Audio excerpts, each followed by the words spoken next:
Muy bien, esta vez me piden hacer esta clase de anamnesis de higiene y neumología, luego el síndrome bronquial enfisematoso.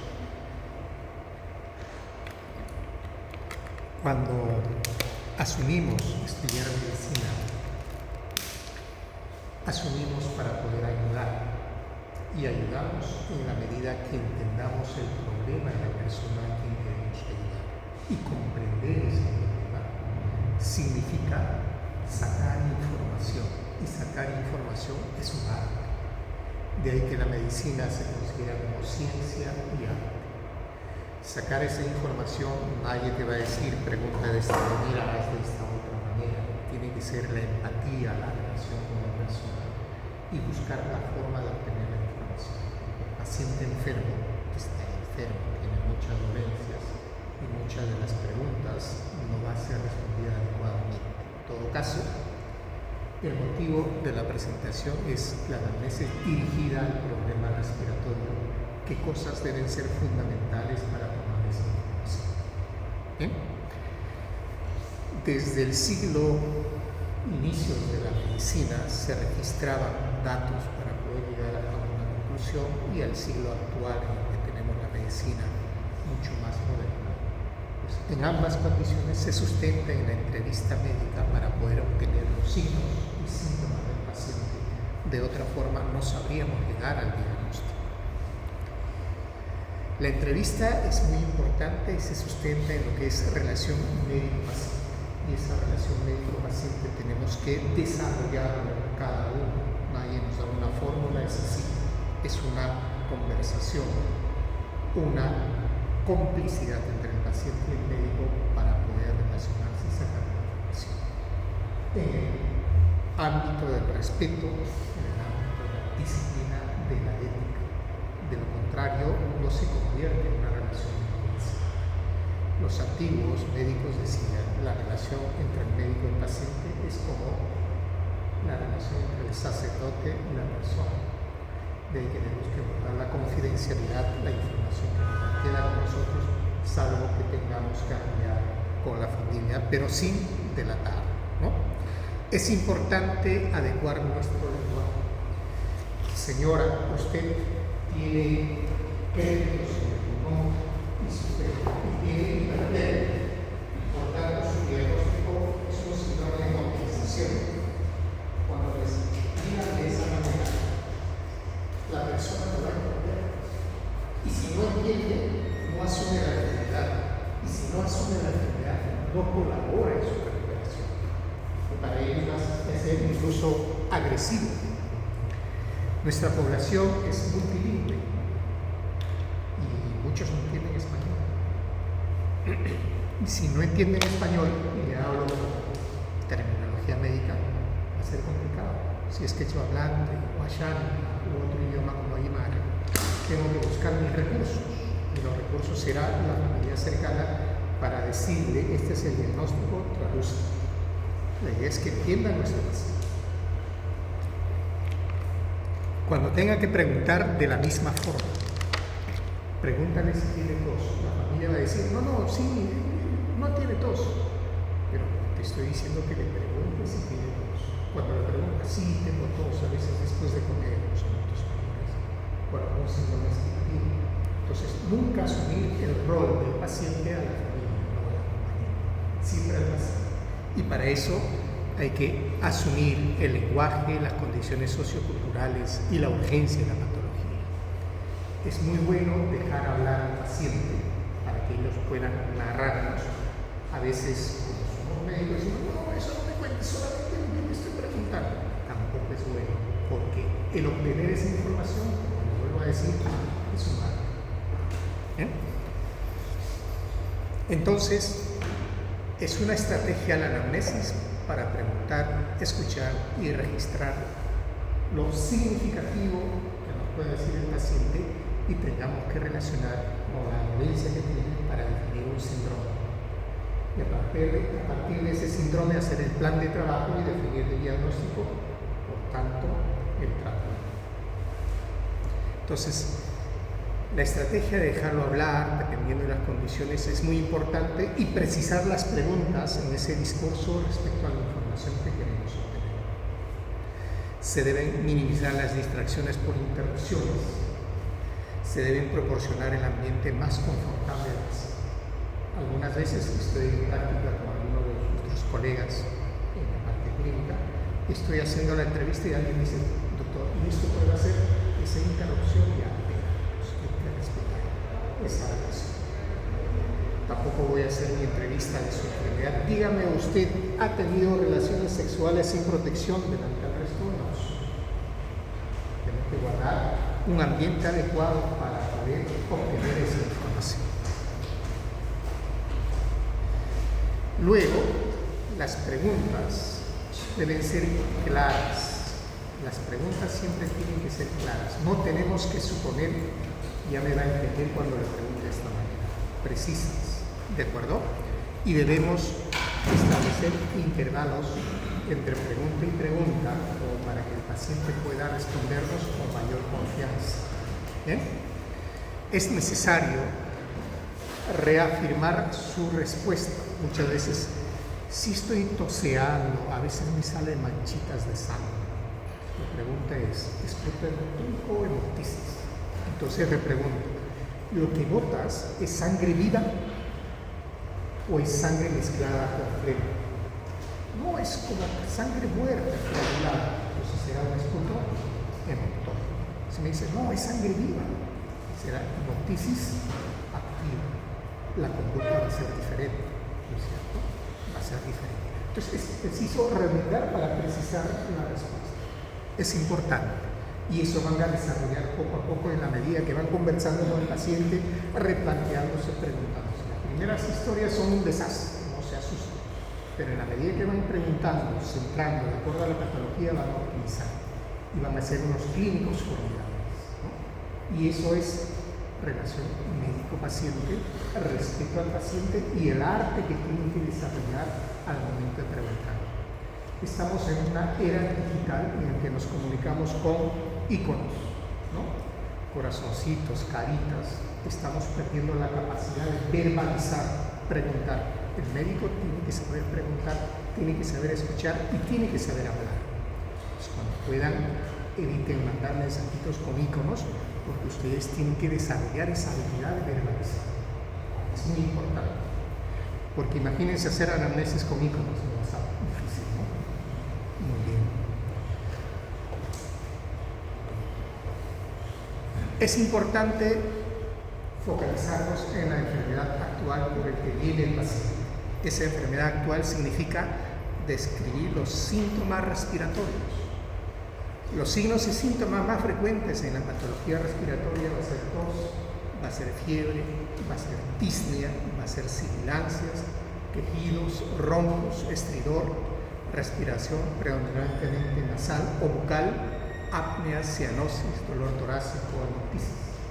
Entonces, si yo tengo un problema en un paciente con condición respiratoria, yo ya tengo que tener aristas para poder orientar mi pregunta de acuerdo a la molestia que tiene. Buenos días, ¿en qué puedo ayudarlo? Para generar confianza de manera muy respetada, respetando, ¿no? Muy cálida en el sentido de ganarle al paciente. Doctor, me duele el pecho. A caramba, ¿no? Tratar de congeniar, hacer complicidad también. ¿Y cómo será ese dolor? ¿En qué momento se presenta ese dolor? ¿Se acompaña con algo más? ¿En algún momento aumenta con alguna actividad? Que van a ir desarrollando poco a poco cada uno de los síntomas. Si ese dolor en el pecho puede ser un síndrome coronario, ¿no? Relacionado con problema cardíaco, o puede ser una pleurodinia, o puede ser una costocondritis. Y eso valorarán de acuerdo a las actividades a las que se relaciona y emerge el dolor, ¿no es cierto?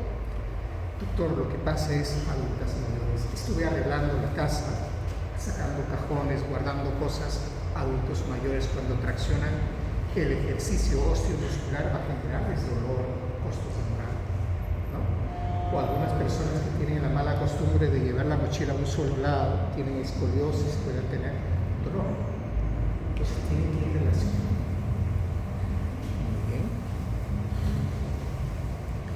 tos como principal problema en problemas respiratorios. ¿Qué tengo que preguntar? Todas sus características para orientar el mecanismo fisiopatológico y la etiología. ¿Por qué está viniendo? Estoy toseando, doctor. ¿Tiene tos? No, estoy toseando. Esa expresión es de nuestra oración. Tosear es tos, hay que entenderlo. Y tratar de sacar información. ¿Y cómo es esa tos? Me pica la garganta y tengo tos. ¿Cuántos días? Es que la semana pasada estaba con mocos en la nariz, entonces ya tengo una relación fisiopatológica, un mecanismo por el que se está produciendo el tos. Si me dice, no doctor, ese tos tengo siempre. ¿Desde que has nacido? No doctor, será unos 5 años. Carambas. ¿En qué trabaja?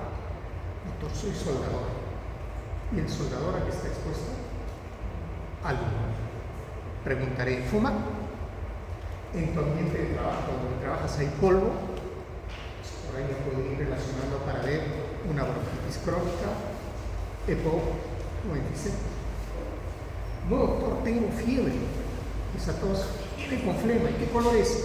Verde, doctor, a veces con manchita de sangre. Fiebre, verde. ¿Cuánto tiempo? 2 semanas, 1 semana.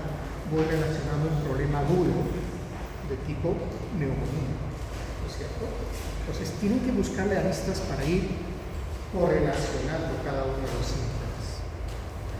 El tos tipo ladrido o el croup tipo Perú, sobre todo en los niños, con aquellos que por la condición de COVID han sido intubados prolongadamente y tienen estenosis subglóticas o traqueales. Y ahora tenemos un montón de esos casos.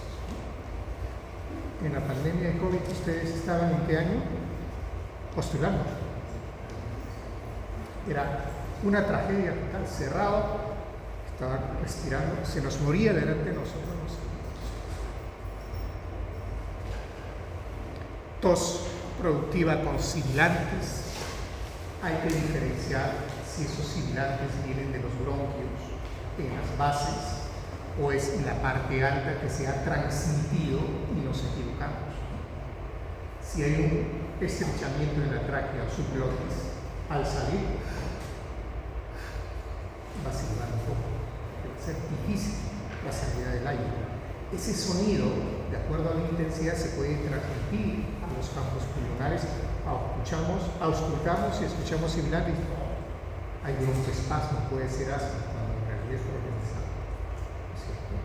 Entonces hay que distinguir. Auscultamos todo, auscultar acá. Si aquí aumenta el estridor o el sibilante, esa es la causa. Es extratorácico, no es intratorácico. Y se ausculta la parte posterior, de arriba para abajo, las partes laterales, las partes anteriores, y nunca se ausculta sobre la ropa. La M es quien ha inventado el estetoscopio. Y al inventar el estetoscopio, siempre ha auscultado sobre la piel. Así que no se permita auscultar sobre la ropa. Muchos médicos, incluso neumólogos viejos, por algunas circunstancias, por cumplir, ustedes se están formando. Siempre con respeto pídanle auscultar sobre la piel, obviamente respetando la intimidad, sin exponer.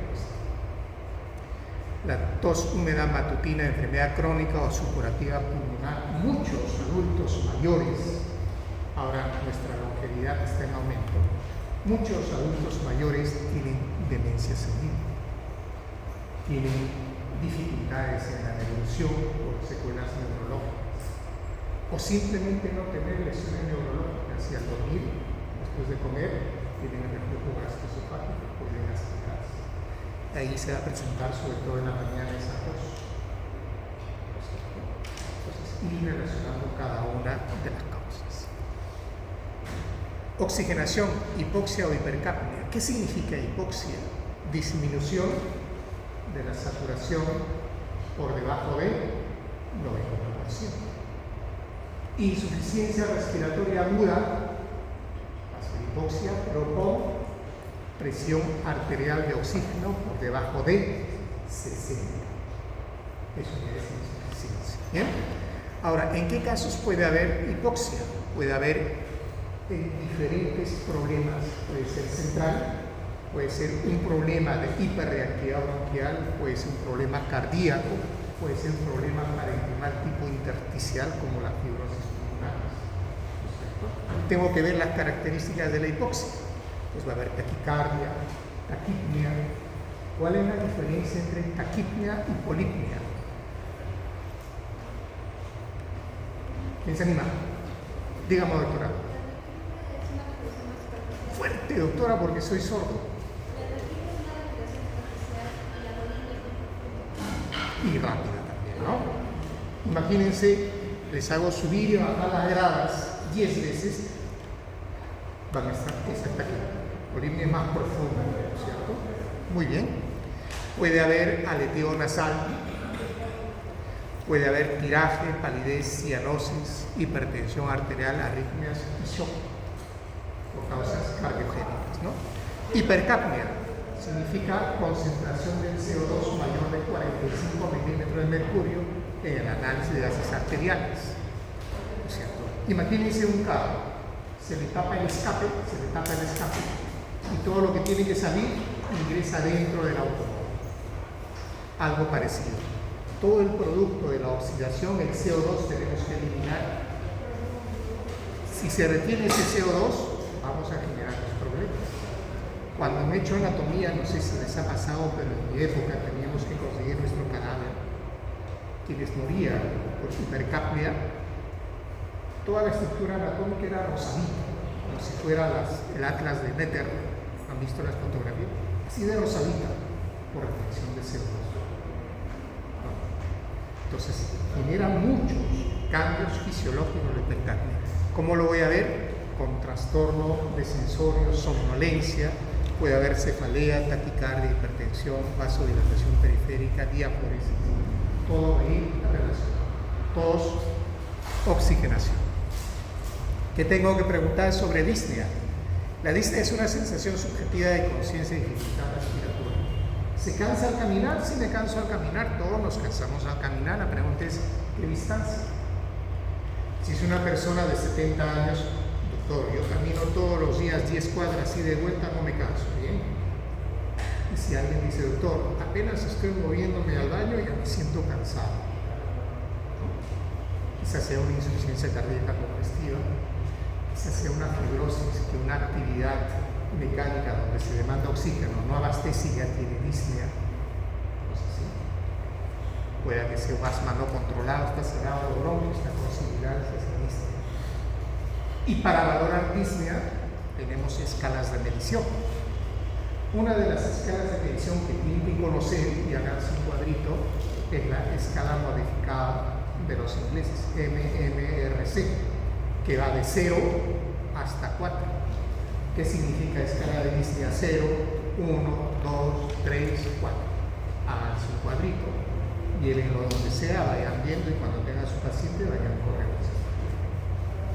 Dolor torácico, tipo, localización, características mecánicas o no.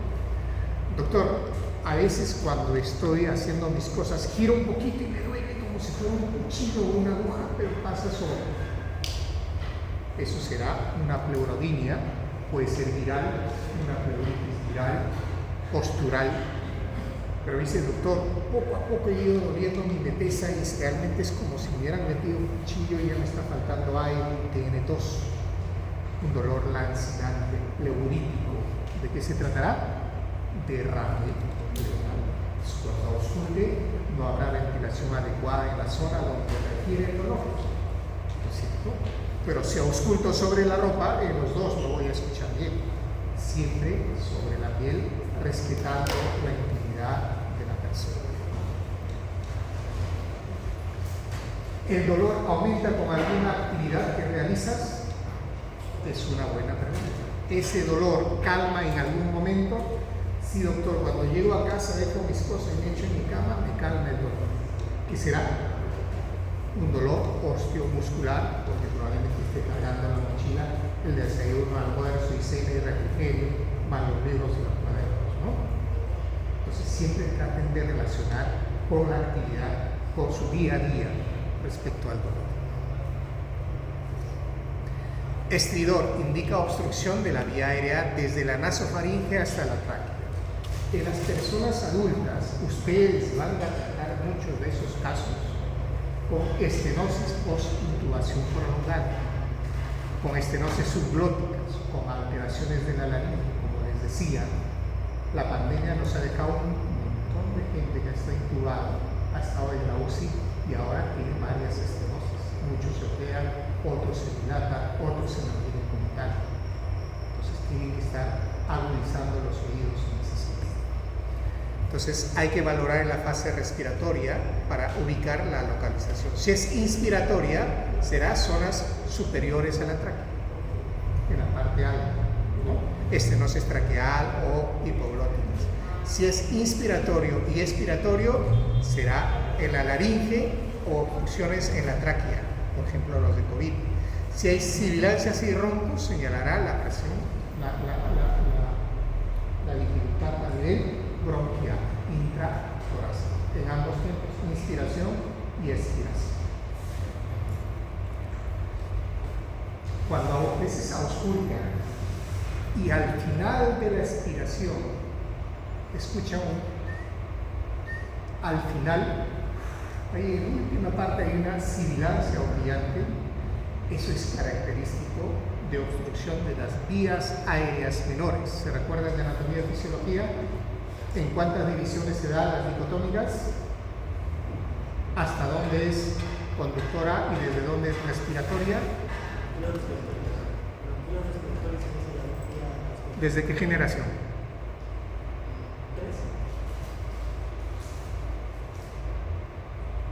¿Desde qué generación? ¿Desde qué división consideramos respiratoria? Les mandamos a César Vallejo, creo, ¿no? Van a revisar.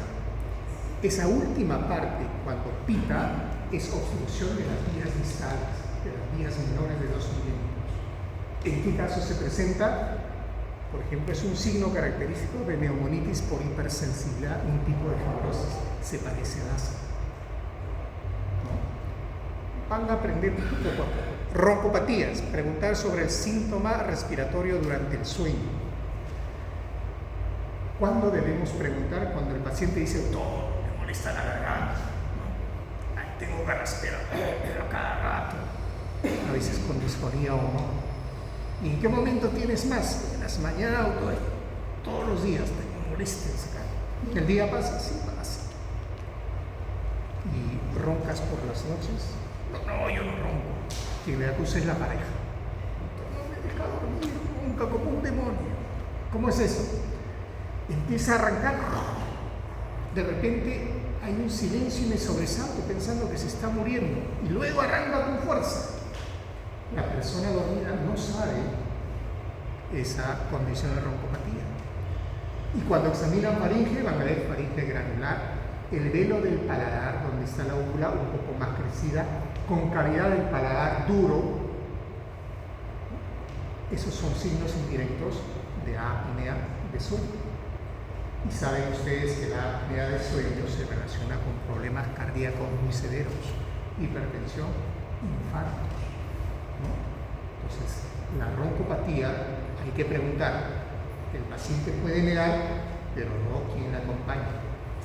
Y si vive solo, pregunta, ¿es alguien que puede estar? No, soy solo, doctor. Nadie me acompaña, yo vivo solo, no tengo pareja. Tienes tu celular, grábate en la noche y sacar la información. Debería sacar la información. Es importante establecer cronología y periodicidad de los síntomas. La pregunta es gradual, poquito a poco, hasta llegar a ser severo. Por ejemplo, mujer de 50 años, secretaria durante toda su vida, ¿no? Empieza a tener tos poco a poco. Al principio ni se percata. Con los años denota mayor tos porque le dicen que tiene tos y luego presenta disnea. Ustedes lo auscultan, escuchan que tiene créditos en las bases. Han auscultado sobre la piel, no sobre la ropa, ¿no es cierto? Distingue los créditos en las bases. Y como son trones, en semiología van a decir crépitos finos, tipo médico. Fibrosis, ¿no? Enfermedad pulmonar intersticial. Pero su enfermedad no ha iniciado cuando ustedes han diagnosticado, ha iniciado por la tos. Y esa tos ha sido gradual, progresiva, es asociada al istmo y termina con la patología que tiene. Entonces, la temporalidad es importante. No tengo tos hace una semana, mi hijo estaba resfriado y ahora tengo tos. Diagnóstico de infección viral, una bronquitis secundaria de infección viral que es aguda, que en términos de 2 a 3 semanas va a desaparecer, ¿no es cierto? Si le molesta mucho, le damos sintomático para que se calme, o agüita, pero va a pasar, ¿no? No, doctor, yo tengo tos todos los años, siempre en invierno, por lo menos 3 o 4 meses, me afecta mucho, y casi todos los días. ¿Cuánto tiempo ya está eso? Unos 4 o 5 años. Pero pasado eso, yo no tengo problemas. ¿Y en qué trabajas? No sé, puedes mirar. Yo tengo mi tienda, vendo en mi tienda, en la tienda que se mueven productos. Hay polvo, ¿no es cierto?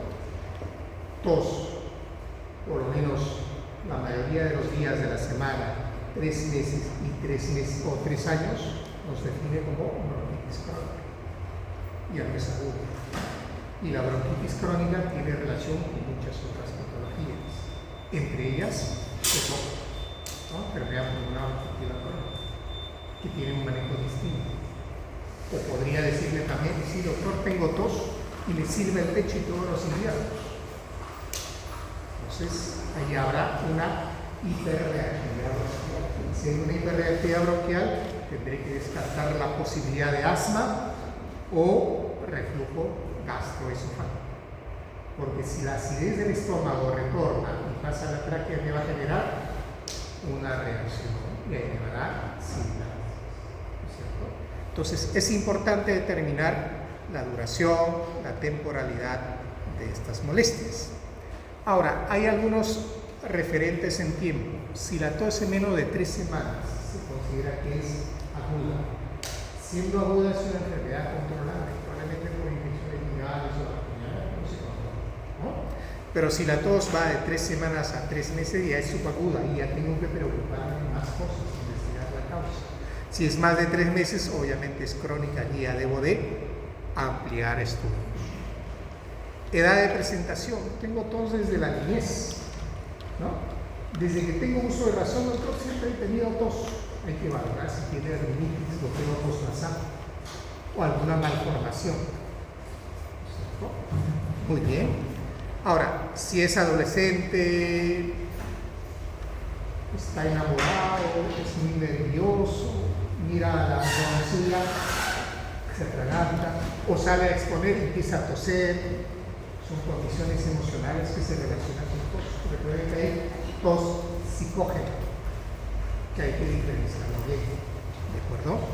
Ahora, si es un adulto mayor, en los adultos mayores hay que valorar problemas neurológicos. La nebulización entre las vías aéreas y la vía digestiva tiene un gobierno del sistema nervioso central. Si hay lesión acá, empieza a fallar, empiezan las microaspiraciones generando tos. Doctor, siempre que como me atoro. ¿Qué es lo que come? ¿Sopita o caldito? Ahí me atoro. O líquidos. Pero papillas, sólidos, menos. Hay que relacionar la condición de la presentación de tos. Factores desencadenantes, si hay infecciones o síntomas de alergia. Nuestra población de Lima es una población geográficamente peculiar. Estamos a nivel del mar, somos un desierto. Pregunta, ¿de dónde a dónde vienen los vientos? ¿De norte a sur, de oeste a este, de sur a norte? ¿Cómo se desplazan los vientos en Lima? ¿Cómo? ¿De dónde? De sur a norte. ¿Por qué razón, doctora? Por la corriente, ¿no es cierto? Ahora, si el viento viene de sur a norte, ¿cómo entra a la ciudad de Lima? ¿Cómo está dispuesto Lima? Entra por Chorrillos, entra hacia Miraflores, busca las gargantas y se orienta ¿a dónde? A San Juan de Lurigancho, la garganta. Y empiezan los contrafuertes y no tiene salida en ahí. Sigue subiendo por Callao, entra en la zona de Caraballo, están los contrafuertes, no tiene salida en ahí. Esa es nuestra realidad geográfica. ¿Cuánto es la humedad relativa promedio de Lima? Vivimos casi sobre el agua en determinadas estaciones, ¿no? Aire que arrastra toda la contaminación. ¿Cómo es nuestro parque automotor? Aunque ya están cambiando, ¿no? Carros modernos. Pero nuestras pistas, la liberación de partículas de polvo, el viento ¿a dónde nos lleva? A las zonas donde no hay desfogue.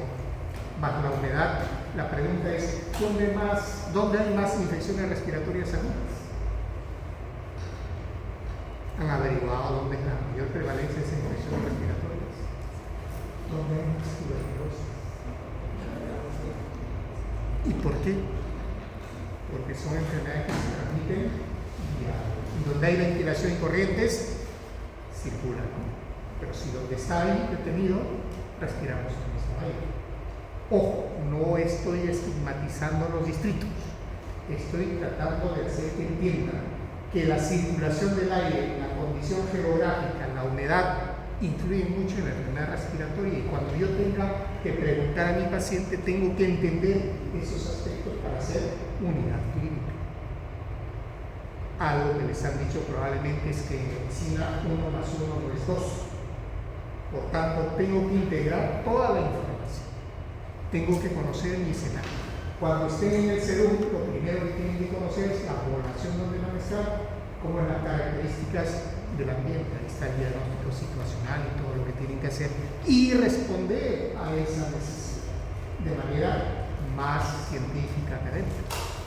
Entonces tienen que ubicar esos elementos para poder saber preguntar y definir el problema del paciente. Duración de los síntomas es muy importante. Ya habíamos hablado de la tos, igual de las otras sintomatologías, si es intermitente, si es persistente, si se asocia con el sueño, con la actividad física, con la alimentación, ¿no? Eso es importante. Tentativas previas de diagnóstico y tratamiento. Algo que siempre van a encontrar en toda vuestra actividad mientras la cultura de nuestra sociedad no cambie, es, doctor, he estado con fiebre, me dolía la garganta y he ido al doctor de la farmacia y me ha recetado esto, me ha mejorado, pero ahora tengo más problemas. Me ha parecido más fiebre. ¿Qué te ha recetado? Apronax, dexametasona o prednisona y hay uno que les gusta poner inyectable, Avebroncol, penicilina, ¿no? Y con las molestias que dice el paciente, sugiere más un problema viral. Y cuando hay un problema viral, el antibiótico sirve, es para la muerte. ¿Qué sucede con el corticoide? Sea dexametasona o prednisona. ¿Cuál es la función de los corticoides? Ya llevaron farmacología, ¿no es cierto? ¿Qué hacen los corticoides? Inmunosuprimen. ¿Qué nos defiende de las infecciones virales? Nuestra inmunidad. Y en esa lucha de nuestra inmunidad con la bacteria, con el virus, hay sintomatología, muertos y heridos, fiebre, dolor, malestar, todo, congestión. Pero como al farmacéutico, al dependiente de farmacia le gusta vende su producto, la idea es que se sienta bien, va a decir un buen doctor. Se va a sentir bien porque le bajó las defensas, no tiene síntomas, pero sobre esas defensas bajas, ¿qué sucede? Sobreinfección. Y se complica la situación. Y seguramente si preguntan a algún miembro de la familia, lo primero que van es a la farmacia. Tengo este dolorcito, ¿qué hago? Tómese esto, le voy a dar esta pastilla. Eso es, por ejemplo, una cultura en nuestra sociedad y tenemos que preguntar qué has tomado previamente. Muchos van a venir a la consulta diciendo, doctor, yo ya conozco mi cuerpo, con las pastillas no pasa nada, quiero que me ponga inyectable. ¿Por qué? Porque existe la idea de que las inyecciones son mejores que las pastillas u otras formas de presentación. Porque en el siglo pasado, cuando yo era como ustedes, las mejores medicinas en antibióticos sintomáticos venía inyectado. pero actualmente hay de segunda, tercera generación los antihistamínicos, los analgésicos o los antibióticos mucho más potentes, que no necesitamos ser agresivos, pero vaya uno a cambiarle la mentalidad a la persona. Por tanto, hay que preguntar qué cosas ha recibido previa a la consulta que viene o a la hospitalización para registrar de manera cronológica. ¿De acuerdo? Asociaciones a manifestaciones extrapulmonares. A ver, viene un joven, estudiante de Preclínica San Marcos, y tiene problemas de disfunción digestiva, meteorismo, está delgado, tose mucho, y le pregunta, viene a la consulta de neumología, dime, ¿y cuando haces deposición, tu deposición flota en el agua o se hunde? Flota en el agua. ¿Cuál será el diagnóstico? Fibrosis quística. Por deficiencia de enzimas pancreáticas, las heces no se consolidan, no se unen, está flotando. ¿Qué tienen que ver las heces con problemas respiratorios? Hay que correlacionar todo, ¿no es cierto? Todo.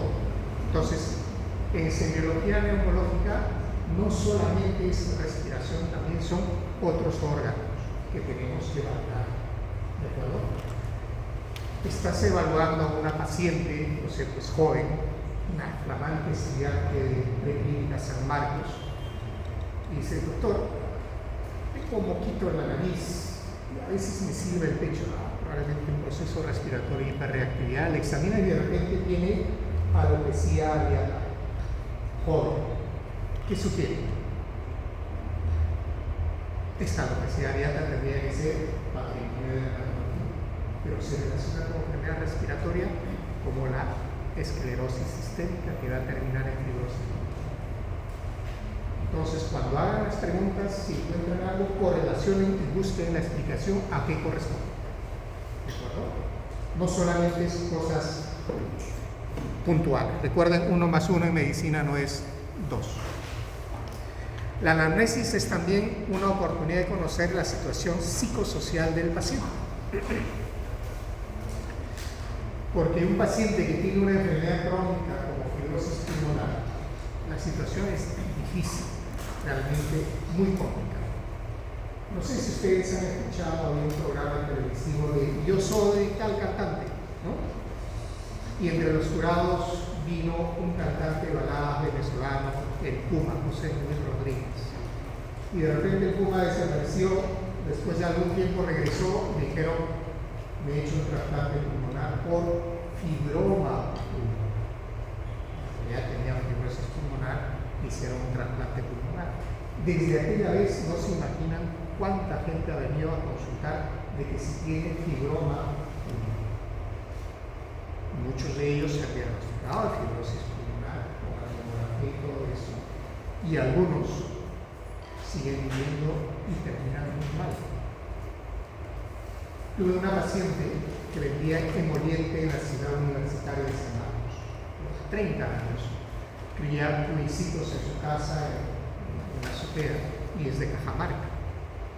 Y ha desarrollado una neumonitis por hipersensibilidad, terminó siendo fibrosante, venía a su control. Los antifibróticos cuestan caro. El marco original de lo que está 19.000 soles mensuales, y el antifibrótico no cura, disminuye la velocidad de avance. La otra alternativa, micofenorato, 400 soles mensuales, el CIS no cubre. Una persona que viene emoliente, ¿de dónde? Se le dio azatioprina, que disminuyó las molestias, pero la fibrosis sigue evolucionando. Venía a sus controles mensualmente, ahora ya no viene, porque está como si en casa y con el COVID.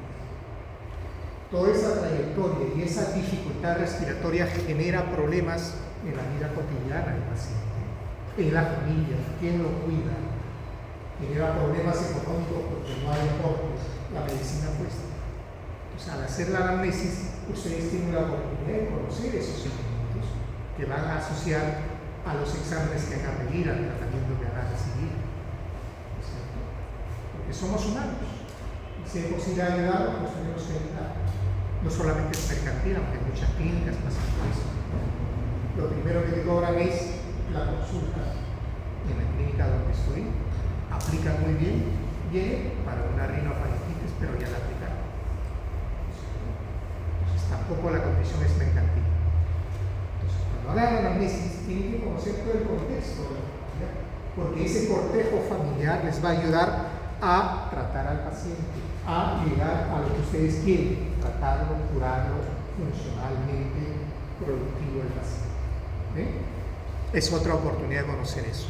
También es importante verificar la adherencia al tratamiento en los pacientes crónicos, ¿no? Nuestro hospital anualmente tiene altas tasas de pacientes con tuberculosis. Vienen a hospitalizarse porque ese supuestamente no cura la tuberculosis. Y cuando hacen la indagación, es un paciente mal adherente al tratamiento. Si no toma las pastillas, no va a curarse, ¿cierto? Entonces hay que preguntar si cumple o no. Hace algunos años atrás, en el 2011, 2012, era consultor de tuberculosis en el Ministerio de Salud y iba a supervisar hacia todo eso. Me tocó ir al centro de salud de Surquillo a evaluar. Había un joven que venía por su tratamiento MDR con su frasco de yogur, iba, le entregaba un paquetito, se sentaba ahí, cogía los frasquitos, supuestamente se tomaba yogur, tratamiento completo. Y se me ocurre decir, ¿me prestas tu frasco? Sí, toda la pastilla dentro del frasco. Obviamente que no está tomando, pero para el sistema sí. Y si no toma, no se cura. ¿No es cierto? Entonces, es importante buscar las formas de ver si está adherente al tratamiento. Dentro de la anamnesis, no solamente el paciente tiene que ser, también la familia.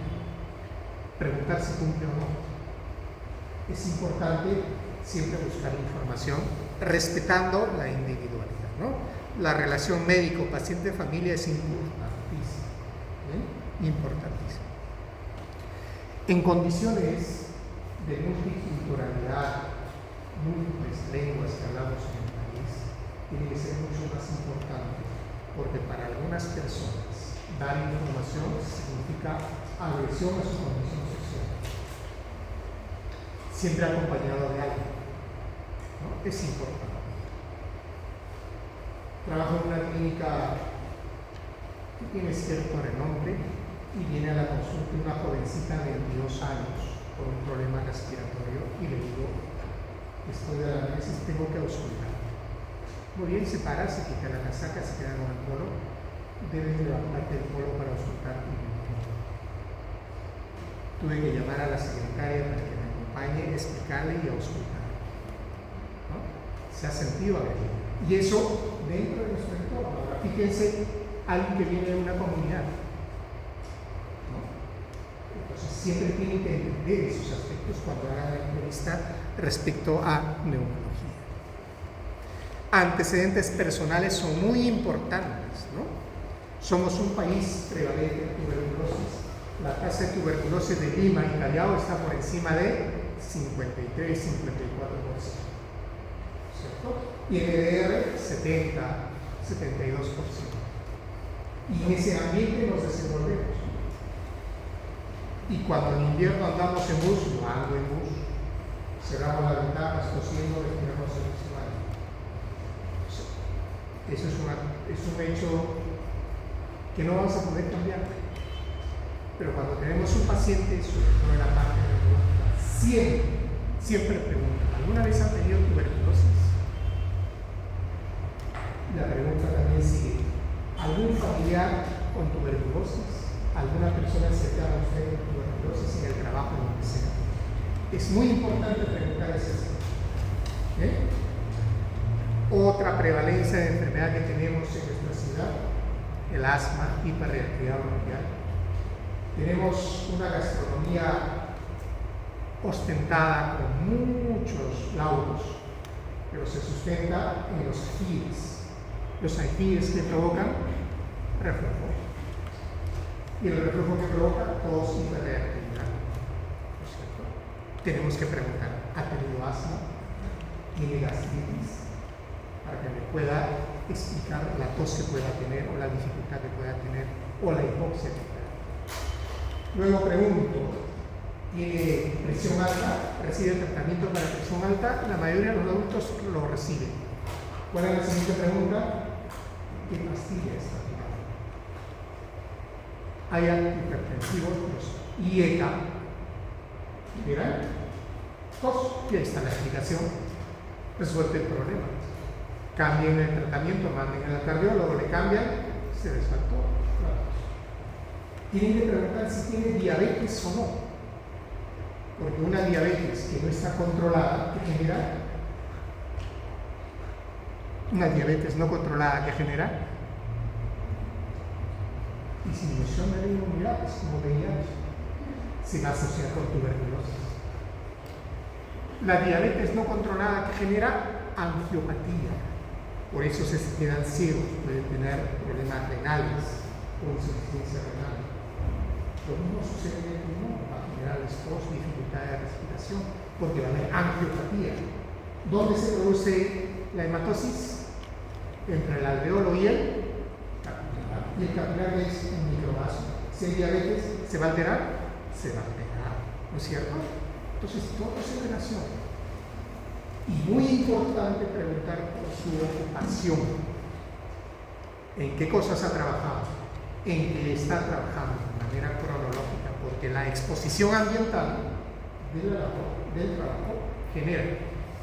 Ayer atendimos a una señora, más o menos 51 años, que viene de Chincheros, Apurímac,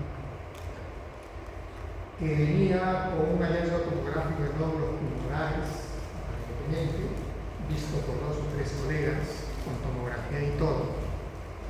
Y cuando lo evaluamos, sin reloj para la auscultación, tenía sibilancias. Muy bien. Le pedimos una espirometría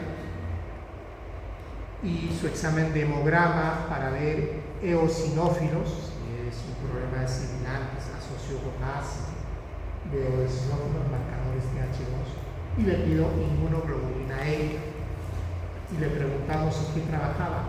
De lana. Y lana que libera fibras orgánicas. Las fibras orgánicas que generan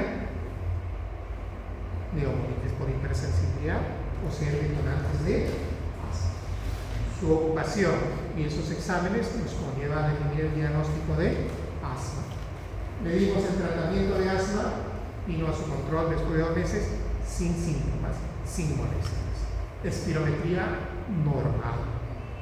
Pero un asma con espirometría normal tiene que entender de dónde viene y cuáles son las ecuaciones de referencia de la espirometría. ¿A cuántos metros sobre el nivel estamos? Aquí estaremos 80 o 100, ¿no es cierto? Los parámetros de espirometría están para el nivel del mar. Chincheros está más o menos a 3.000 metros de altura. Tengo que conocer, si no sé, tengo que preguntar. Las personas de altura hasta los 12 años, los niños crecen inmensamente su capacidad pulmonar hasta los 25 años. Aun cuando estén enfermos con valores de nivel del mar, van a estar normales. Tengo que entender eso, ¿no es cierto? Entonces, la condición de asma en este caso es hacer una espirometría normal, pero el tratamiento me está diciendo que resuelve a raíz de saber en qué trabajaba, vendiendo lanas, ¿no? En la clínica viene una señora que vende ropa en Gamarra, en un ambiente cerrado, no tiene ventilación y donde hay multitud de gente. Igual, por la ventilación se le hace la evaluación tos seca, a la auscultación, créditos, delgada, y que le gusta, como hace calor dentro, tomar gaseosas heladas. Voy relacionando con la ocupación, el ambiente y el hábito de ingesta de alimentos y lo que hace, ¿no? Entonces, es importante la ocupación de manera cronológica mucho mejor. Antiguamente, nuestro país minero, ¿cierto? Las pneumoconiosis eran altas, pneumoconiosis. ¿Por qué? Porque esas empresas mineras no tenían los equipos de protección implementados. Los mineros de socavón respiraban aire, 10 a 15 años pneumoconiosis se morían. Las empresas formales han implementado los equipos de protección, las pneumoconiosis han bajado, pero emerge la minería artesanal, sin protección. Estamos teniendo nuevamente casos de esa naturaleza. Si no pregunto en qué trabaja, pues no lo voy a saber. Entonces, preguntar por la ocupación es muy importante. Y si lo hacen cronológicamente, mejor. ¿De acuerdo? Factores sociales y ambientales. Ya hablamos de contaminantes orgánicos, del índice tabaco. Hay gente que fuma y va a tener enfermedades, ¿no es cierto? Cánceres, EPOC, no todos, pero sí van a tener. Nuestro país es uno de los países de Latinoamérica con menos tasa de tabaquistas, pero vuestra generación está aumentando el número de vapeadores y la misma sustancia, con las mismas consecuencias, con la misma posibilidad de generar cáncer y problemas de neumonitis por los aceites que hay ahí. Pero sobre todo, para la encuesta, no recuerdo de qué año, pero no creo que haya variado, el 70% de nuestra población del país tenía como fuente de energía combustión de biomasa. ¿Qué quiere decir? Cocina con leña, bosta o algo que genera humo, combustión incompleta de la materia orgánica, y ese humo contiene sustancias tóxicas dañinas para la respiración. Tengo que preguntar entonces, ¿fuma? Y se fuma ¿cuántos cigarrillos por día? ¿Por cuántos años? Para sacar un índice tabaco, ¿no? Número de cigarrillos por día, por años fumados, entre 20. 20 es una constante porque sale del número de cigarrillos en una cajetilla. En mi época solamente había cajetillas de 20 cigarrillos. Ahora creo hay hasta de 5 cigarrillos. ¿No es cierto o no? O sea, entonces es importante considerar el coeficiente de índice para sacar el índice tabaco. En esa misma forma tienen que sacar el índice de horas año de exposición a biomasa. ¿Cuántas horas cocinan el desayuno, el almuerzo y la cena? ¿Cuántos años viene usando esa combustión de biomasa? Lo dividen por los años, por lo que corresponde al índice de exposición horas año. Tiene importancia porque el índice tabáquico mayor de 15 hay riesgo de EPOC, mayor de 20 hay riesgo de cáncer. Horas año de biomasa, hay estudios que han demostrado con 82 horas año de exposición hay riesgo de cáncer pulmonar tipo adenocarcinoma. Y es curioso, este tipo de cáncer pulmonar por biomasa afecta al receptor EGFR. Y pregunto, ¿qué tipo de cáncer pulmonar predomina en el país respecto al resto de Sudamérica? Cáncer pulmonar EGFR1 somos los primeros. ¿Tiene que ver con biomasa? Tiene que ver con biomasa por nuestra población. Entonces, ¿esos factores de exposición son importantes preguntar?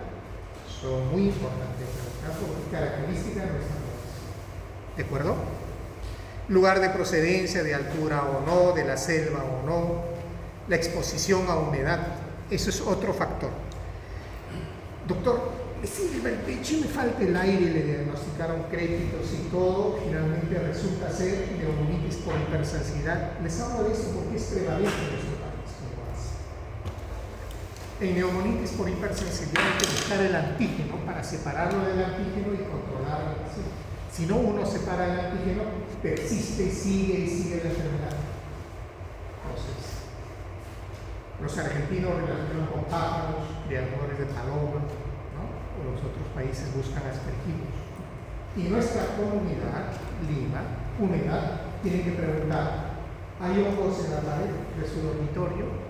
El baño se humedece y la mayoría de los hogares, tómale foto y me lo traes. ¿De acuerdo? Por la gastronomía que tenemos, hay muchos jóvenes entusiasmados, estudian cocina, van a ser chef, o ustedes mismos de repente, y algunos van al mercado y dicen, tengo que conseguir la mejor. Cogen una verdurita y huelen, está bueno, buen producto.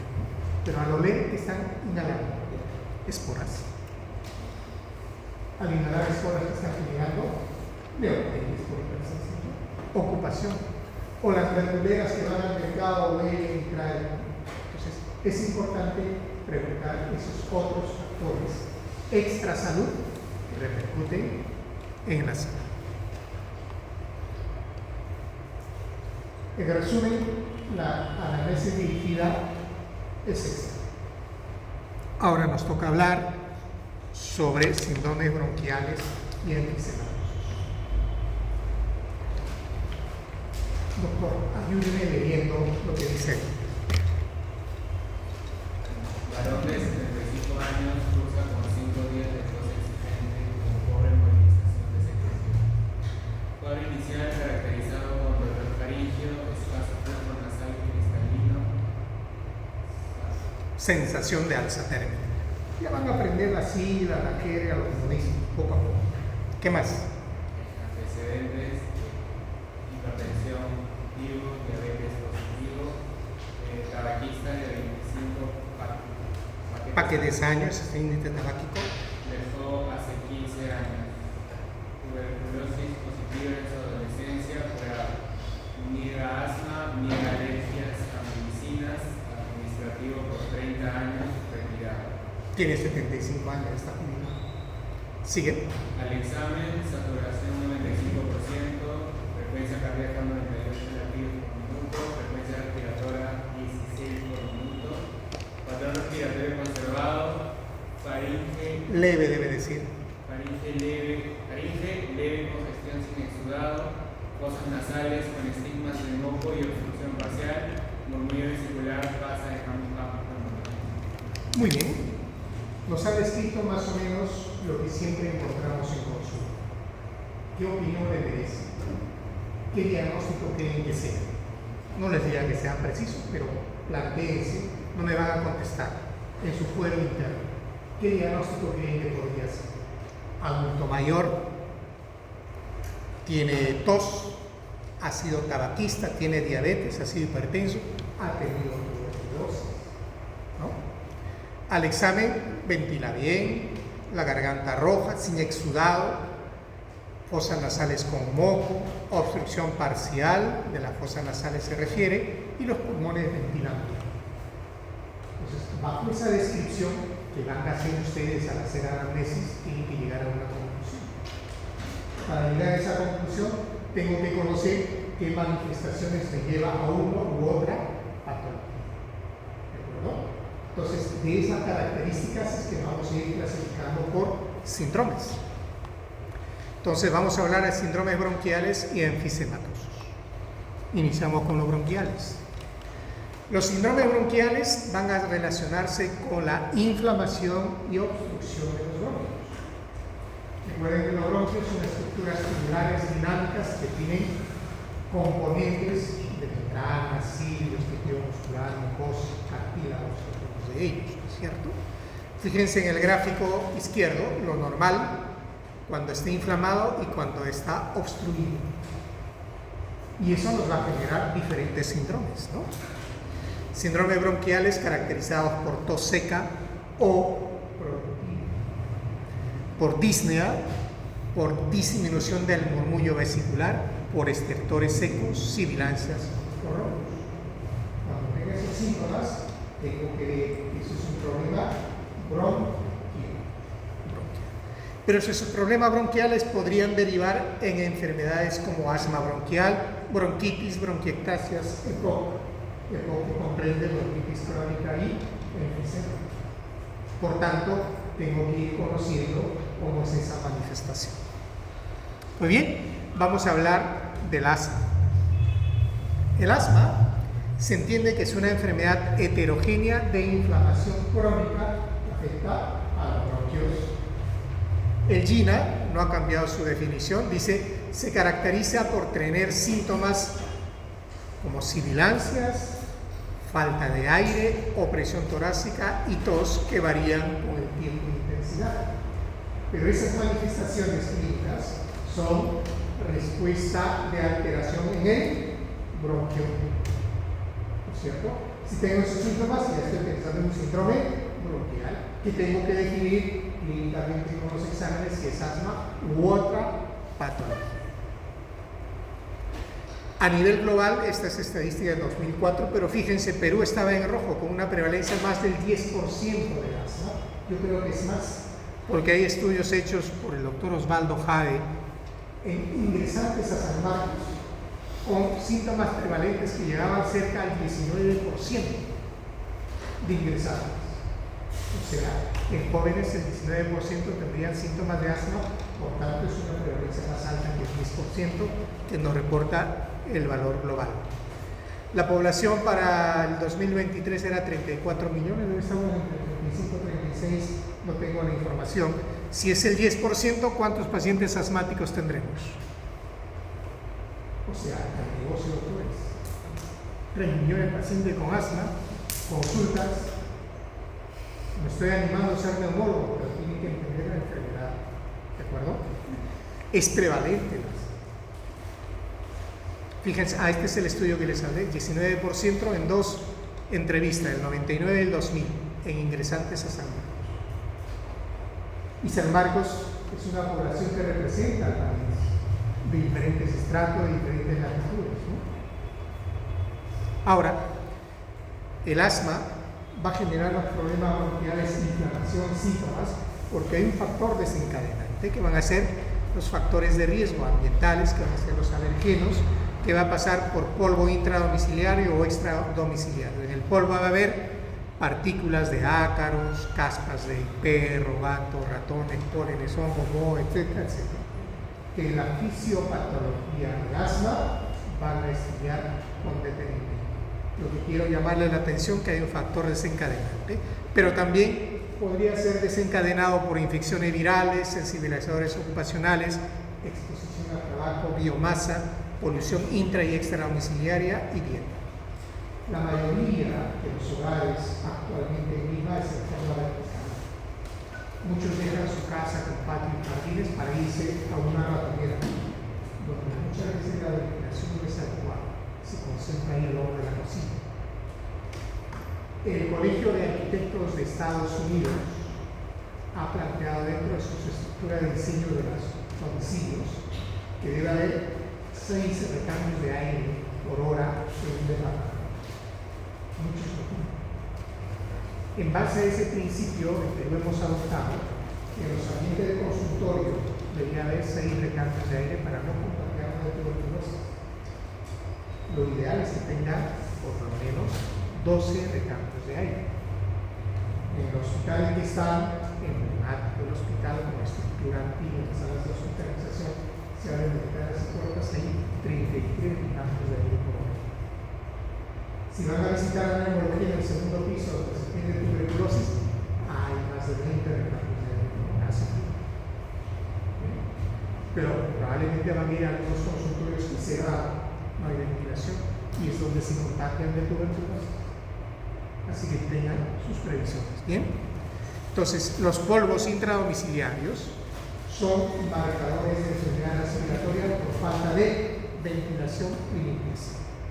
Tienen que conocer, sí, porque va a generarnos problemas bronquiales. A partir de esos signos y síntomas van a valorar, porque van a desencadenar una cascada inflamatoria con diferentes mediadores que van a caracterizarnos en condiciones de asma alérgica, eosinofílica, neutrofílica, pausigranulocítica o mixta. Cada una de ellas tiene marcadores y tratamiento que van a hacer. ¿Cuándo van a hacerlo? Cuando van a clínica. Lo que importa es la condición bronquial, los signos y síntomas. Lo estoy mostrando como síntomas y qué hay detrás de eso respecto a las.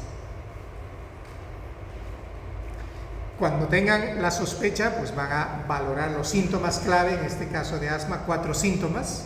La variabilidad se confirma con pruebas de función pulmonar, marcadores de inflamación TH2 y la valoración en la consulta a nivel de control, riesgo futuro, gravedad y fenotipificación para terapia biológica. ¿Cuáles son esos síntomas? Tos, sibilancias, disnea y opresión. Si se presentan en más o se presentan en menos, me va a definir la posibilidad de asma a partir del síndrome. Tos, disnea, sibilancia y opresión. Preguntarán qué molestia tiene, cuándo apareció, en qué momento aumenta, de día, de noche, con qué mejora. ¿No es cierto? Muy bien. Cuando reduce la probabilidad, va a haber también disminución de esos síntomas, no se va a correlacionar. O sea, la temporalidad y la asociación de uno y otro. Voy a fenotipificar en diferentes tipos de asma de acuerdo a la presentación. Fíjense, aquí tenemos un asma de inicio tardío en adultos. ¿Sí? Porque presenta en mujeres adultas. Se presentan en no alérgicos, requieren más corticoides inhalados y hay que destacar asma ocupacional. Es decir, valorar el trabajo, si está expuesto o no, si exacerba sus síntomas en el trabajo. Miren lo que significa la anamnesis para ubicar esas cosas. Hay adultos con obesidad, por comer tanto chatarra, hay que tener cuidado, que va a haber síntomas prominentes y poca inflamación eosinofílica. Si hay poca inflamación eosinofílica, no voy a poder controlar con corticoides inhalados. Tiene que cambiar de estrategia, incluso de vida, ¿cierto? Muy bien. Y todo eso de anamnesis. Bronquitis. La bronquitis se va a expresar sobre todo en las infecciones del tracto respiratorio. Fíjense, hay una incidencia anual estimada de 2 a 5 millones de casos a nivel mundial. Solamente con infección del tracto respiratorio, más o menos 290.000 a 650.000 muertes por una infección del tracto respiratorio. En el cuadro del lado derecho en rojo, la primera es una estadística del CDC de IRAS en menores de 5 años. Es bastante alto los niños que tienen infecciones respiratorias. Y en el lado derecho es adultos mayores de 60 años. Cuanto más adultos, aumenta la tasa. Los extremos de la vida, las infecciones respiratorias. Por tanto, es nuestra obligación conocer respecto a bronquitis. Causan exacerbación de asma y EPOC, contribuyen a la mayor morbilidad, mortalidad y costo de atención médica. Si bien muchos tienen CIS, a veces no tienen acceso, tienen que pagar por su bolsillo médico. Repercute en esa familiar. La mayoría de ellos está generado por virus de las vías respiratorias: picornaviridae, coronaviridae, adenovirinae, orto y paramyxoviridae. Cuando han probado con 20 los de microbiología, saben qué virus son. ¿De acuerdo? Y si no, tienen que repasar. ¿Cómo se contagia? Con las partículas de gotas de saliva.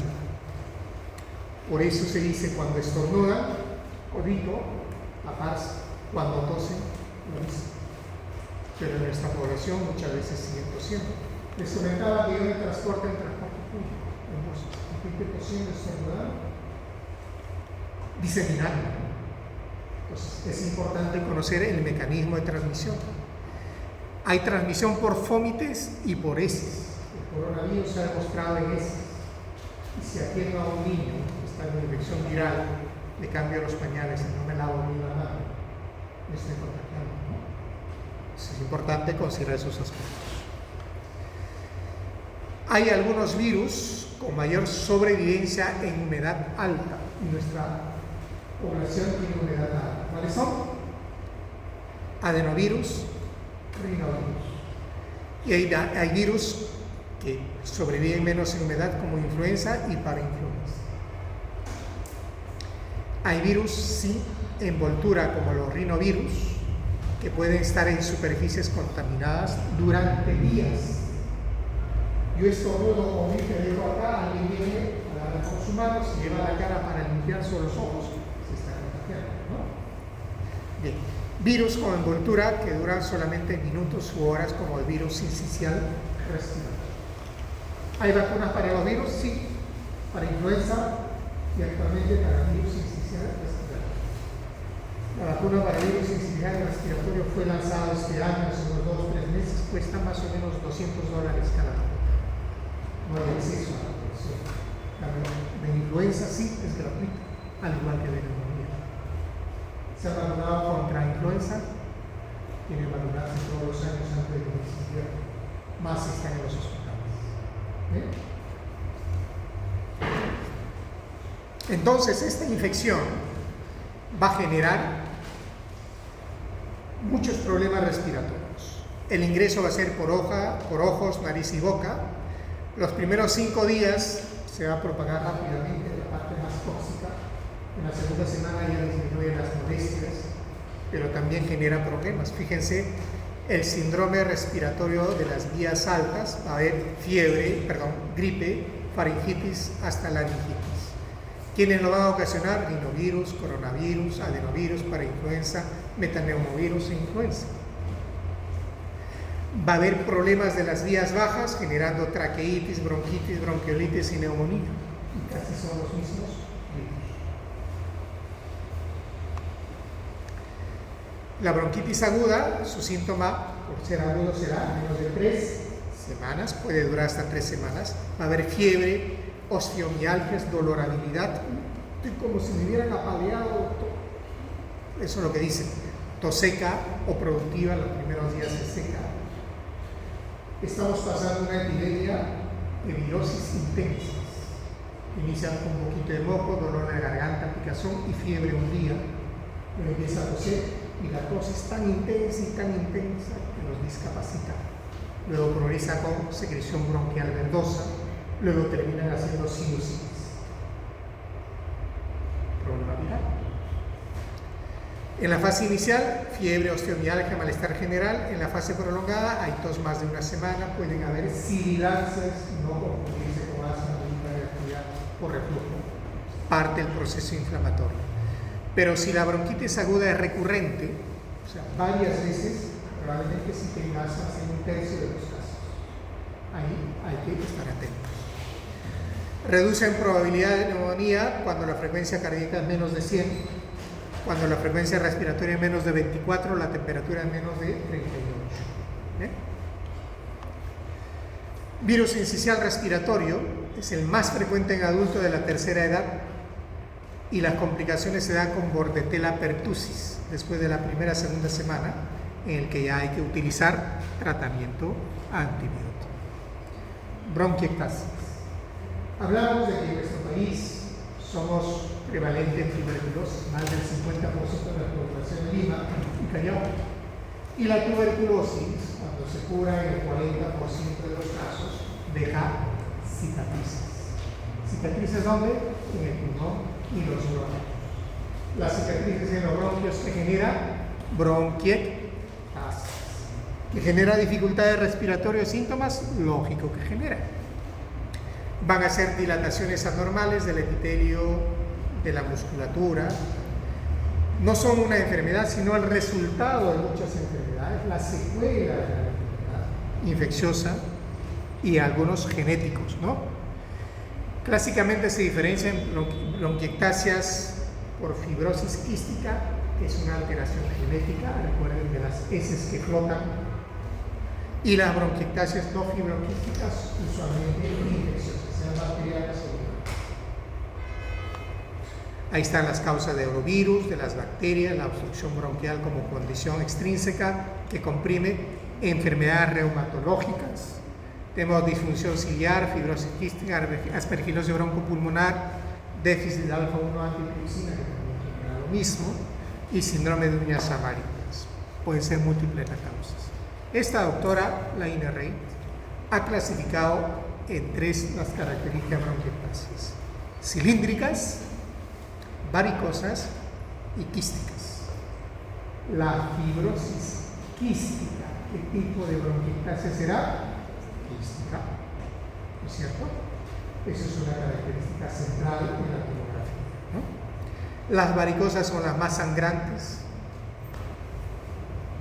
Para definir si es bronquiectasias o no, tengo que valorar si hay alguna característica de disfunción ciliar y basarme si hay una infección bacteriana o no.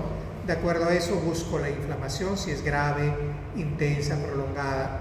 Busco la inflamación, progresivamente genera la colonización y va a generarnos el ciclo de Cole, que es repetitivo. ¿En qué consiste? Perpetuación del ciclo, infección, inflamación, progresión de enfermedad, colonización y se repite. ¿Cuáles son las características? El 73% tos. Hay que preguntar por tos. Disnea de esfuerzo con actividades físicas, si se cansa rápido. Fatiga, sibilancias y hemoptisis sangrado por las bronquiectasias. ¿Cuándo hablamos de exacerbación de bronquiectasias? Cuando tiene por lo menos 4 síntomas de los que tenemos ahí. Aumento de volumen de esputo, incremento de la disnea, incremento de tos, fiebre mayor de 38, incremento de sibilancias, fatiga, disminución de la función pulmonar, cambios consistentes en la radiografía y cambios en los hallazgos de la auscultación. Una bronquiectasia exacerbada significa como un infarto en hipertensión arterial. Hay que tratar antibióticos, políticos, sintomáticos, porque eso genera mayor deterioro. Las causas para determinar los exámenes auxiliares, los microbiológicos, la función pulmonar, las condiciones inmunes y otras. Eso van a estudiar en clínicas propiamente.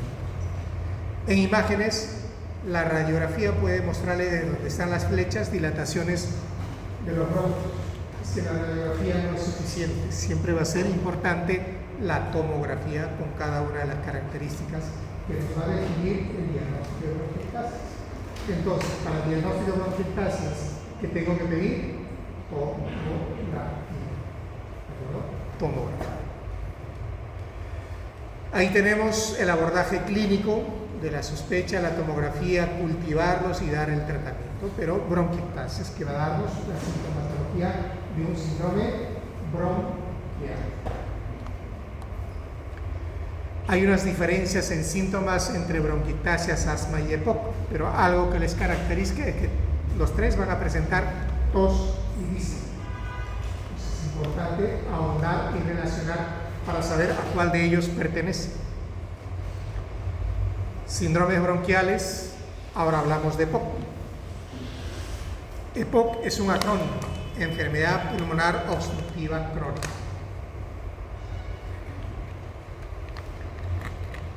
Lo que va a caracterizarlo es una limitación crónica del flujo de aire, persistente, heterogénea, y va a estar ocasionado por humo de tabaco, biomasa y algunas enfermedades prevenibles. Hay estudios que han demostrado que las madres fumadoras, atento doctora, nada de vapear ni fumar, van a tener retardo de crecimiento intrauterino, eso van a ser con bajo peso, y en el tiempo, aun cuando no fume ese niño, un adulto, va a terminar siendo EPOC. Estadísticamente demostrado. Ahora, la pregunta es, en las poblaciones en cuya fuente de energía es biomasa, la madre embarazada con humo, ese niño, ¿qué población vamos a atender? La mayoría de la población de Lima somos migrantes. Tenemos exposición de una u otra forma. Tenemos que ser acuciosos en la pregunta para definir si tiene EPOC o no. ¿Y cómo se va a caracterizar? Porque es una enfermedad progresiva, va a haber una obstrucción bronquial, va a necesitar de una espirometría, va a ser heterogénea, puede o no ser acompañada por síntomas dependiendo del estadio, va a haber exacerbaciones y manifestaciones extrapulmonares. Por eso se dice que la EPOC es una enfermedad sistémica, no solamente bronquial, sino es sistémica. ALAT es la Asociación Latinoamericana de Tórax, ha sacado su guía en 2019 y nos decía, está en aumento sostenido la EPOC, convirtiéndose en la tercera causa de muerte a nivel mundial, ¿no? Luego nos dice que tiene un alto impacto socioeconómico, es un problema de salud pública y es la tercera causa de muerte a nivel mundial. Genera una morbilidad, mantiene incremento sostenido y hay muchos subdiagnósticos. Porque para definir el diagnóstico de EPOC necesitamos espirometría. Y espirometría casi no se hace. ¿Han visto cuántos electrocardiogramas se hacen? No todos. Electrocardiograma es rápido, pero espirometría no. Espero que eso cambie cuando ustedes sean los actores en la medicina. Me pidieron una charla de EPOC hace algunos años y pedí una estadística del hospital del 2010 al 2018.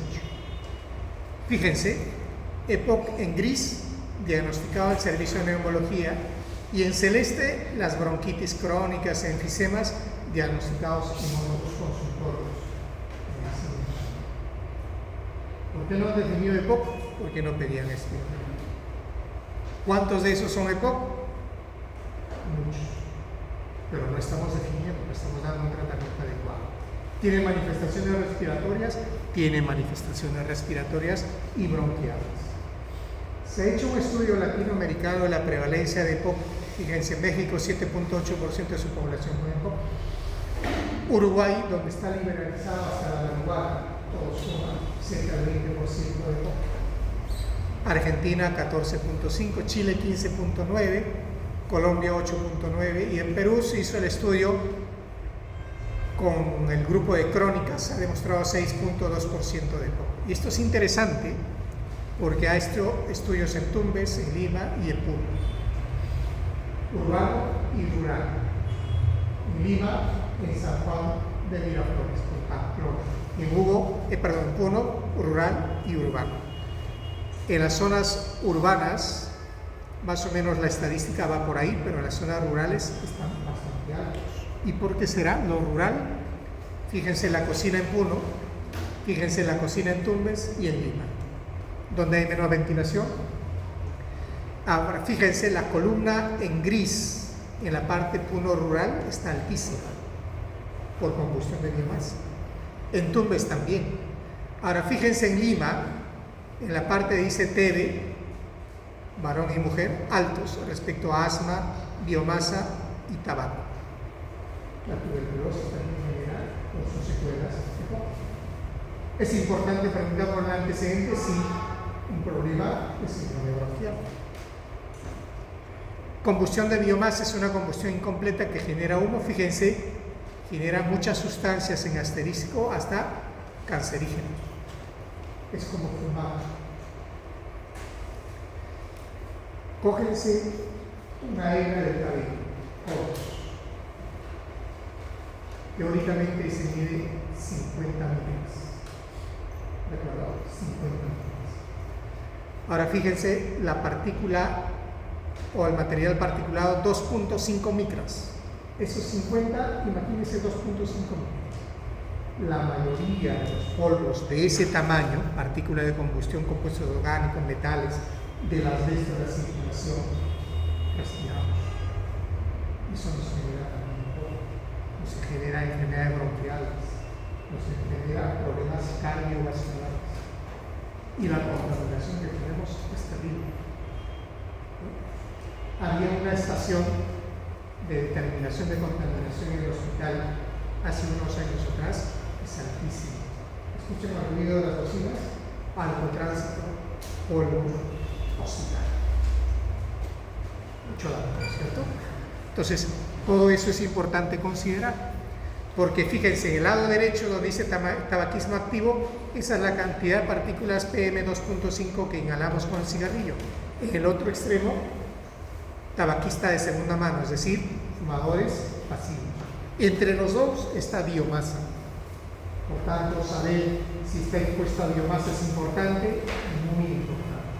Determinar horas año importante, muy importante. Así que cuando hagan su historia clínica, deben tener el índice partícula de tabaco, índice horas año de biomasa. ¿De acuerdo? Porque es importante para la parte respiratoria. Fíjense, la carga de enfermedad atribuida a uso doméstico de combustible sólido, ¿qué enfermedad creen que es más prevalente? Cardiovascular. EPOC, 16%. Por eso se dice que es una enfermedad sistémica, no solamente las vías respiratorias. Este es un estudio de réplica que han hecho en 3 hospitales en Lima. Fíjense, entre la causa de consumo, tabaquismo va entre 20 a 47%, fumador actual 24%, biomasa 15.8%, antecedente de tuberculosis 23.5%. Sumen 23,15, es mucho más que el hábito tabaco. Esa es la causa de las condiciones de EPOC en nuestra realidad, que genera bronquitis crónica, que va a haber una metaplasia en el tejido bronquial, que va a alterar. ¿Cuál es su característica principal? Tos, sin otra enfermedad aparente, con producción de moco, ¿no es cierto? La definición de bronquitis crónica: tos durante la mayoría de los días del mes, al menos durante 3 meses al año, en 2 años consecutivos. Define como bronquitis crónica. ¿Ven? Esto va a generar moco atrapado, obstrucción, colonización de bacterias y va a ser frecuente en mayores de 40 años. Es complejo porque va a haber daño tisular, inflamación crónica, catabolismo celular y alteración de la reparación tisular y activación de la apoptosis, de la muerte celular. Y genera todo esto, miren, pérdida de peso, atrofia muscular, enfermedad cardiovascular, anomalías en la médula ósea por oliglobulia, osteoporosis, depresión. Entonces, la enfermedad pulmonar obstructiva crónica EPOC no solamente es respiratoria, es sistémica. La característica clínica de ese estudio hecho en Lima en diferentes centros, fíjense, tos 94%, flema 92%, dolor en pecho 70%, disnea 92%. Si tengo esos síntomas, también tengo que pensar en un problema bronquial, probablemente por EPOC. Pueden ser asintomáticos, tos crónica, expectoración, disnea, fatiga, debilidad y edemas cuando hay cor pulmonar, cuando ya afecta a la circulación pulmonar. A la inspección va a haber probablemente disnea, tipo de respiración, tos seca o productiva, empleo de músculos accesorios, esternocleido, mastoideo, subcostano, tiraje, que es lo que tengo que ver, y no voy a ver tiraje intercostal o subcostano con ropa, ¿no es cierto? Así que olvídense auscultar sobre la ropa. Característica del tórax, puede haber cianosis acrodistal, lecho ideal, labios, tienen que ver siempre esos aspectos, ¿no? ¿Cuánto debe ser el retorno capilar? Estudio de la presión. ¿Cuánto tiempo? ¿Mejorará? Mejorado. Ahí van a ver si hay cianosis o no. El signo de Lippen, cuando el diafragma se paraliza y cuando respira, vibra un poquito. O el signo de Hover, el diafragma normalmente baja con la inspiración, en este caso no va a bajar, porque se va a hundir el tórax. Ya me está hablando de... A la auscultación, bronquitis crónica, disminución de murmullo vesicular, expiración prolongada, sibilancia, roncas, crepitantes, húmedos. A la palpación, vibraciones vocales, enfisema, va a haber una disminución, bronquitis crónica va a estar normal o aumentada. En la percusión, aumento del área pulmonar con sonoridad, y en la radiografía, los espacios intercostales o las costillas van a ser mayor de 11 a 12, lo que está tratando aire en enfisema. Ese es el fluxograma para definir EPOC, pero eso lo van a ver en clínica. Síndrome de enfisematoso. Básicamente son dilataciones anormales y permanentes de los bronquios terminales, ¿no? Va a haber un estrechamiento de los bronquios, va a atrapar aire. Fíjense la radiografía, bastante oscura, fíjense la tomografía, van a hacinar. Más en varones que en mujeres. Va a haber una relación directa con bronquitis, tabaquismo y polución atmosférica. Material particulado 2.5, no se olviden. Es alta la concentración en San Juan del Lurigancho, en Caraballo, Villa María de Triunfo, en diferentes partes. Si nos vemos en clínica, en la práctica voy a mostrarles lo que son nódulos pulmonares, precisamente uno de los factores, cómo está mapeado este partícula 2.5. Enfisema va a ser rupturas y dilataciones de las vías respiratorias. La clasificación clínica puede ser bulas congénicas, bulas adquiridas, o enfisema obstructivo difuso homogéneo o heterogéneo. Puede ser unilateral o senil, pero lo que más importa y tienen que conocer son estas 4 clasificaciones anatómicas. Primero, enfisema acinar proximal. Enfisema acinar proximal, tabaquistas, fumadores. ¿De acuerdo? Enfisema acinar distal o paraseptal, causa de neumotórax y bulas gigantes subpleurales. Preguntas de examen. Enfisema acinar proximal, enfisema acinar distal. Enfisema panacinar o panlobular usualmente son bordeles enzimáticos, alfa 1 antidepresivo. Y enfisema irregular se asocia con procesos cicatriciales y a veces pueden ser asintomáticos. Ojo, no olviden los dos primeros, son muy importantes. Central porque está en la parte céntrica, bronquiolocéntrica. Distal porque está en la periferia. A ver, hace 4 meses me hace una interconsulta un cirujano famoso de la clínica donde trabajo que había hecho una cirugía abdominal. Le dio de alta, pero su paciente retornó a la emergencia por un neumotórax. Y tengo que evaluarlo y pregunto cómo es que se produjo el neumotórax. ¿Ha sido parte del accidente quirúrgico, mayor presión en la ventilación de la anestesia? No. Salió en buenas condiciones, llegó a su casa, era joven, 22 años, su habitación, ya se imaginan la habitación de esa edad, se parecen a la de ustedes, cúmulo de cosas, su sillón de juego, llegó y empezó a estornudar. Neumotórax. ¿Y qué pasa cuando estornudamos?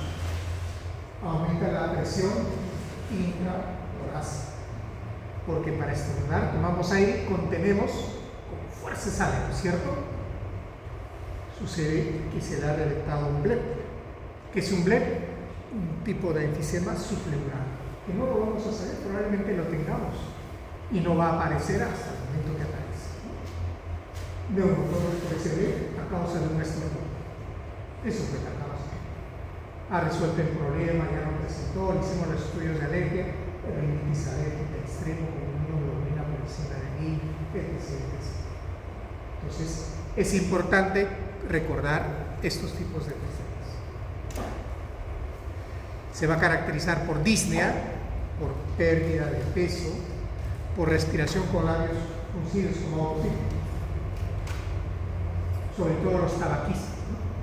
Cuando hablan también, casi se recordar, sí, me está faltando el aire, tengo dos frases de ese tipo entrecortados, ¿no? Muy bien. Las bulas usualmente son hallazgos radiológicos de manera incidental, ¿no? Le han pedido por cualquier cosa y encuentran allí las bulas. El problema son las complicaciones, como les dije, el neumotórax acentúa la insuficiencia respiratoria y pueden tener tórax en tonel cuando son muy enfistados. Pregunto, si ausculto a mi paciente y el murmullo vesicular es poco audible, ¿en qué tengo que pensar? En el enfisema, ¿no es cierto? Pero para auscultar tengo que hacerlo sobre la ropa. No, para escucharlo bien, sobre la piel. No se olviden, porque tengo pacientes de clínicas que siguen auscultando sobre la ropa, obviamente reciben lo que les corresponde. Así que si van a continuar en clínicas, no se olviden de eso. A la inspección, tórax en tonel, fíjense, vibraciones vocales disminuidas, a la percusión va a haber hipersonoridad y a la auscultación va a haber disminución o va a estar alejado. Esta es la escala de Disney. El enfisema es muy importante. En EPOC es muy importante. En fibrosis pulmonar es muy importante. Hágase un cuadrito de esto, llévelo a donde sea, memorícelo y estén habituados. ¿Bien? Entonces, ¿quién le dio la anterior vez? Usted, doctor. ¿Cuál sería la causa de esas molestias del paciente que hablamos al principio? Hemograma 13.200, abastonados 1%, PCR 22. PCR es una fase reactante de inflamación aguda. Prueba de antígeno para COVID negativo. Fíjense la radiografía. ¿Qué hay? Perdón, la tomografía. ¿Qué ven? ¿Normal? ¿No ven nada anormal? No tenemos punterolas, intentaré con esto. Si prestan atención, aquí hay una especie de cadenita de huequitos más claros. ¿Notan? Ah, caray, no se ve ahí. En la periferia de la tomografía,